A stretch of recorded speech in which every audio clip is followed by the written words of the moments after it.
Meaning of excrement. Excrement. Excrement.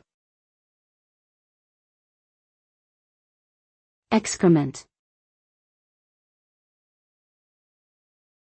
Excrement.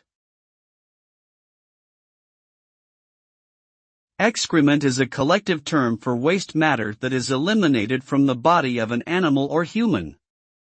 It can refer to solid or liquid waste products, such as feces or urine. These waste products are typically composed of undigested food, bacteria, and other bodily waste materials.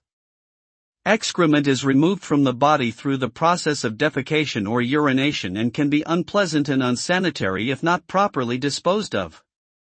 It is important for humans to practice proper hygiene and sanitation practices to prevent the spread of disease associated with excrement.